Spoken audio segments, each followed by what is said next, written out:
Good evening, it's 8 o'clock. I'm Tony Ndoro live from Johannesburg, and these are your top stories for tonight. Majority of them are black people, and the DA has never had interest of black people at heart. The city of Cape Town is under fire for a law that fines the homeless for sleeping on the streets. Violence in school, vandalizations of schools, bullying in classrooms, limited resources. A worrying state of affairs in South Africa's schools, with acts of intimidation reported weekly, as well as poor resources and infrastructure. They're out in the cold with nothing, but homeless people in Cape Town are being fined merely for sleeping on the streets. The city's received complaints that the destitute are obstructing pavements and contravening bylaws. DA leader Musimaimane has tweeted that this doesn't reflect what the party stands for. He says he's communicating with the Cape Town mayor to look into the matter. According to figures from the Western Cape government, over 4,800 people are homeless in the Greater Cape Town area. 700 of them can be found in the CBD. But the city can penalise those sleeping outside for breaking bylaws. Someone could, for example, be fined 300 rand for sleeping in a doorway. Starting a fire carries a fine of 1,500 rand and littering 500 rand. Most would not be able to pay up. The city insists it's not targeting those sleeping rough and claims it's actually helping homeless people by creating safe spaces for them. We're fairly lenient on the rules. We plug them into job opportunities and other opportunities, reintegration, counselling services, etc. there, including personal grooming and other services that NGOs come and offer there and that we contract. The EFF has been scathing of the city. We're not shocked by the DA's statement about people on the pavements, homeless people on the pavements. Majority of them are black people, and the DA has never had interest of black people at heart. The ANC in the Western Cape says it's disgusted by what it calls a war on the homeless and a merciless and heartless onslaught. It says the city is being inhumane and that homeless people should be treated with more compassion. Nearly half of South African teachers didn't want the job. This was revealed in the Teaching and Learning International Survey, which interviewed about 200 teachers in the country. The findings also revealed that out of 49 countries, South Africa experienced the most frequent school safety incidents. Yanka Tolme has more on this report. For some, teaching is a passion. But only 49% of teachers in South Africa cited it as their first career choice. Could this be because of what they faced with at school? 1 out of 3 principals reported acts of intimidation or bullying amongst pupils occur at least every week, while 1 of about 4 highlighted weekly incidents related to drugs, alcohol, vandalism and theft. That as you look at the pointers and as you look at the entire education system, don't divorce it from what is happening in our country in terms of inequality. Principals also detailed significant shortages of learning materials and physical infrastructure. In addition, during a typical lesson, South African teachers spent 66% of classroom time actually teaching and learning. That's compared to the survey average of 78%. Is it law and order, as the SG of SADC is saying, that with all the violence, bullying in classes and poor discipline, teachers spend most of their time really maintaining order in the classrooms? Is it sometimes even the structure of the schools? Is it administrative work that they have that in addition to teaching, they find themselves doing other social work? On the positive side, the analysis shows almost all teachers cite the opportunity to influence children's development as a major motivation. Yanka Tolme, Pretoria. Eskom is promising there will be no power interruptions while the country's entire coal rail line is being shut down for 10 days. This is for Transnet to do maintenance work. The power utility says it has enough stockpiles to last through this period. John Bailey takes a look. The maintenance work will have a direct impact on Eskom's operations. the mining sector and the Richards Bay coal terminal. But Eskom says consumers need not worry as it has a large enough coal supply, meaning there won't be any outages. Transnet says the power utility has known about the plant upkeep for some time. We also collaborate with Eskom because Eskom, actually has their network together with ours that helps support the movement of trains because we need the power into the line.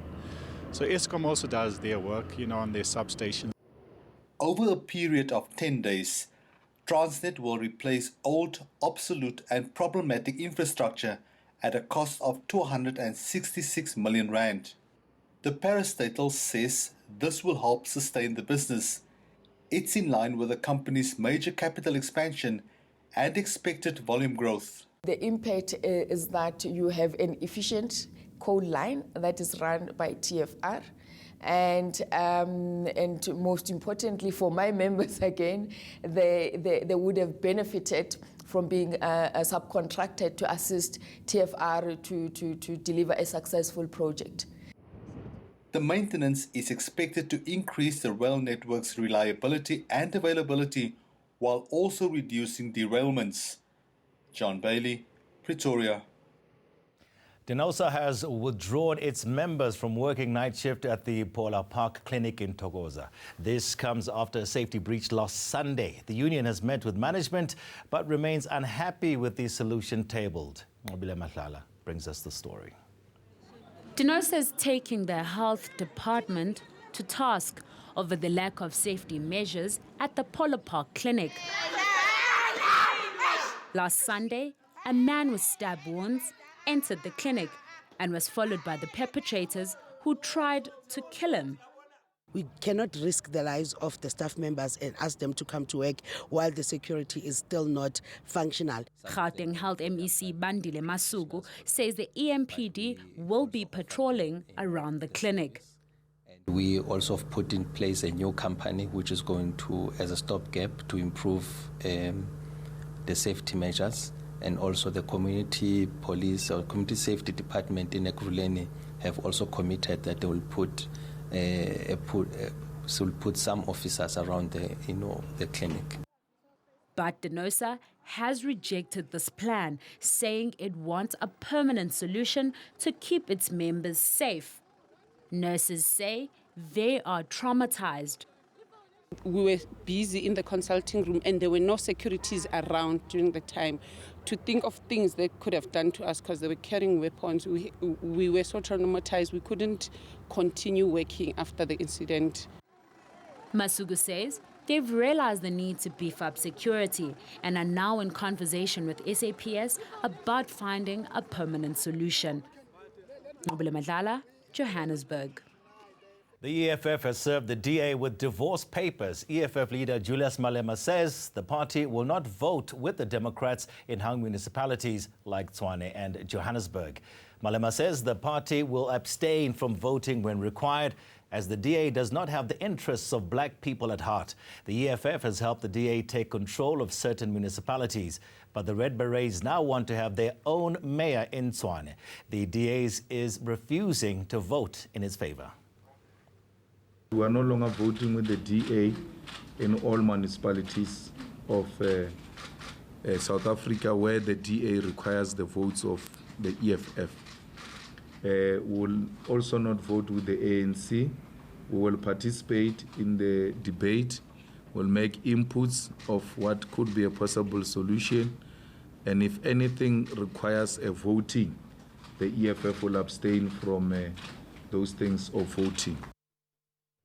Now, former Transport Minister Ben Martins has denied any involvement in the Gupta family's 2013 Waterkloof Air Base landing. Martins says the family's request for a welcoming party for wedding guests at OR Tambo International Airport was unreasonable. He was testifying at the state capture inquiry today. OR Tambo Airport being such a busy airport, it would not be possible and it would not be feasible to have a welcoming ceremony. And I even mentioned that I was not aware of anybody else having had such an opportunity. Normally ministers, when they get out of the plane, even they are just escorted immediately from where they disembarked by cars to wherever they are going. All right, still to come here in eNews, Japan has resumed commercial whaling after a break of over 30 years. And also, Rafi, you're back with the markets? That's right, Tony. So the rand has remained steady in today's trade, but it is struggling to find further direction because of certain global factors. We'll find out what those are.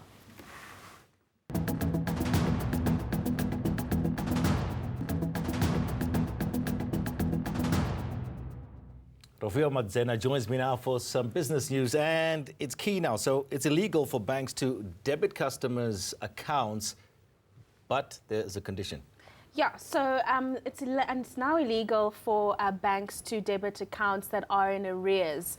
So what happened here is that the National Credit Regulator took Standard Bank to court, saying that it is unfair for consumers to be in arrears in a certain account, bond, or car repayment, and then suddenly when there's money, it's taken by the bank without the notification to the customer, and then the customer does not have any financing for anything else. But we actually spoke to the senior legal advisor at the National Credit Regulator, and she explains the rationale quite nicely.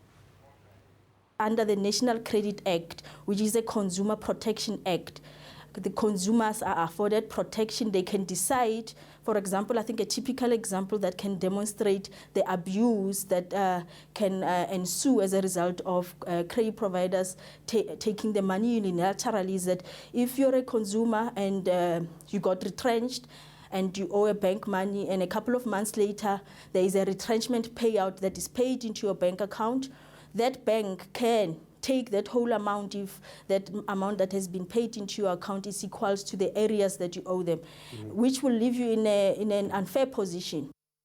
So what that highlights as well, Tony, is that it's basically a human rights violation, obviously, because you're violating your property rights as well as your right to dignity. So now it's up to the consumer to be able to liaise with the bank. So they say that it will give the consumer more negotiating power when it comes to negotiating with banks and really protecting them from falling into situations of debt review unnecessarily, because the bank has taken all the other money and now they're not able to pay other debts that they may have. Okay, fair enough, I suppose. And the markets? No, absolutely, Tony. So it's been a concern on the markets today. And this is all about that escalation in the trade tension between the US and Europe, as well as that weak global economic data. And this kept the JSE under pressure. So the JSE closing more than 0.5% down this afternoon, and banks and the retailers were the hardest hit.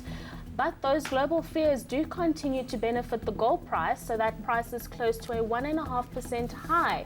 But Brent crude is at the mercy of those global catalysts. It's remained under pressure, down over 2% in today's trading session.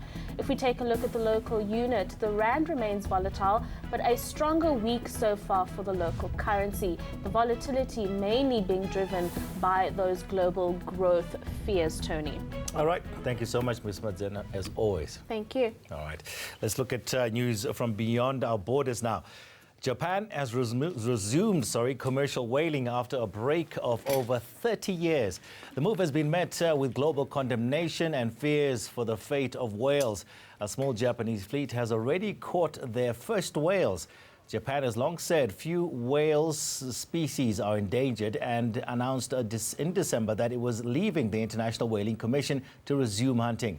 This year's quota is 207. After the break, we go to Candice, who's standing by at our weather center for your live weather report. We'll see how long it's going to be cold for. And then Egypt opens a 4,000-year-old pyramid for the first time to the public.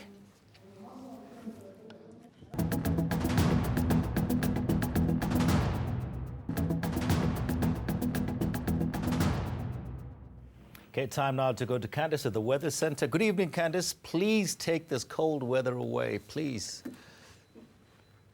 Hi, Hi, good evening, Tony. Well, I hope you've got your winter woolies very close by tonight and maybe an extra blanket. It's going to be a very cold night, especially for the Highveld. We've got clear conditions across the interior and we're expecting many of those minimum temperatures to drop below zero, especially for the Highveld. You'll also see a cold front moving to the south of us. That still brings in cloud and rainfall over the southwestern parts overnight and even into Wednesday morning. You'll see a bit of cloud along the Eastern Cape coastline, but for the rest of South Africa, sunny conditions are expected on Wednesday. Maximums head back into the 20s over the eastern part of the country, but we're expecting cool conditions to continue across the interior. Here's a look at that weather forecast in detail. Uppington at 22 degrees, -2 and 18 for Kimberley, with Sutherland and Colesberg still expecting a cold Wednesday at 14 degrees. A bit of morning rain starts of the day for Cape Town at 17, around 20 as we head towards George, and we might see a little bit of early morning rainfall between Plettenberg Bay and Port Elizabeth. Mostly clear for the rest of the Eastern Cape with a cool to mild afternoon. Fine and dry for KwaZulu-Natal with highs mainly in the low 20s. A bitterly cold start to the day for the Mpumalanga Highveld. Standerton 6 degrees below zero overnight. Skukuza freezing with a high of 29. Sunny and dry as we head towards Limpopo with warm temperatures into the Lowveld and Western Bushveld, with highs into the upper teens and low 20s for Northwest, and quite a few of those minimum temperatures dropping below zero overnight. Very cold for the Free State overnight. Bloemfontein and Bethlehem at -3 with a high of 17, with a freezing start of the day for Johannesburg. A few degrees warmer into the afternoon though, 18 for Johannesburg, 20 for Pretoria. On Thursday we're expecting a bit of rain again for Cape Town, fine and dry for the rest of South Africa, and on Friday we'll see another cold front bringing wet and cold weather in the south with a warm day for the Lowveld. That's all from the Weather Centre. Stay warm tonight. All right, thank you so much, Candice. Thanks for the advice as well. All right, that's Candice McKechnie from our Weather Centre. Let's go somewhere a little bit warmer. Egypt's 4,000-year-old Lahoun Pyramid has opened its doors to the public for the very first time. It displays a network of passageways and an ancient burial chamber. Archaeologists spent around a year clearing out the pyramid, which had been covered in rocks and debris since its discovery in the 19th century. Located in Fayum, it's believed to be built by the 12th dynasty pharaoh Senusret II. Egyptian officials have decided to open the pyramid to the public to boost tourism. Okay, let's recap your top stories for this evening now. Majority of them are black people, and the DA has never had interest of black people at heart. The city of Cape Town is under fire for a law that fines the homeless for sleeping on the street. Violence in school, vandalizations of schools, bullying in classrooms, limited resources. A worrying state of affairs in South Africa's schools, with acts of intimidation reported weekly, as well as poor resources and infrastructure. And despite Transnet's entire coal transporting rail network being shut down for over a week, Eskom is promising to keep the lights on during this period.